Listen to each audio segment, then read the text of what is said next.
শিৱসাগৰ জলজীৱন আঁচনিৰ শ্ৰাদ্ধ পাতিলে শিৱসাগৰ জনস্বাস্থ্য কাৰিকৰী বিভাগে চেৰেকাপাৰ গাঁও পঞ্চায়তৰ ৫ নম্বৰ ৱাৰ্ডৰ খেলুৱা গাঁৱৰ ৰাইজ আজিও বঞ্চিত এটুপি বিশুদ্ধ খোৱাপানীৰ পৰা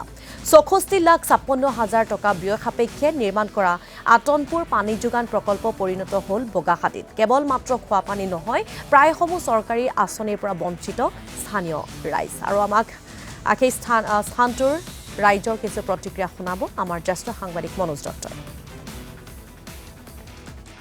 চৰকাৰৰ অভিলাষী আঁচনি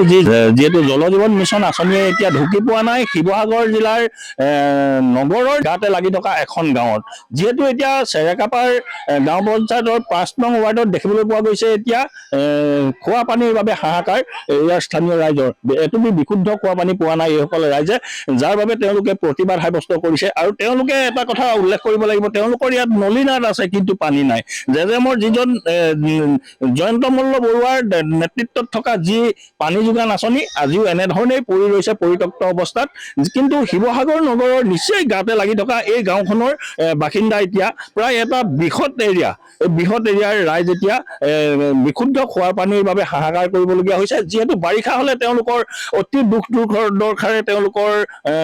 জীৱন অতিবাহিত কৰিবলগীয়া হয় যিহেতু কাষতে লাগি আছে এখন নদী যিখন নদীৰ দিখৌ বশিষ্ঠ গংগা খ্যাত সেই দিখৌ নদীৰ যেতিয়া বাঢ়ি আহে বাঢ়নি পানী তেওঁলোকে সম্পূৰ্ণৰূপে বোকা পানীৰে তেওঁলোকে উপচি পৰে যাৰ বাবে তেওঁলোকে বিশুদ্ধ খোৱাৰ পানীৰ পৰা বঞ্চিত হ'বলগীয়া হয় দেখিছে এইসকল ৰাইজ তেওঁলোকে আজি পুৱাৰে পৰা এনেধৰণে পানীৰ বাবে হাহাকাৰ কৰি তেওঁলোকে এনেধৰণে টেপ আছে কিন্তু পানী আহিব বুলি তাৰ অপেক্ষাত তেওঁলোক এনেধৰণে ইয়াত থকা পৰিলক্ষিত হৈছে আৰু যিহেতু তেওঁলোকে এটা কথা উল্লেখ কৰিছে যে তেওঁলোকে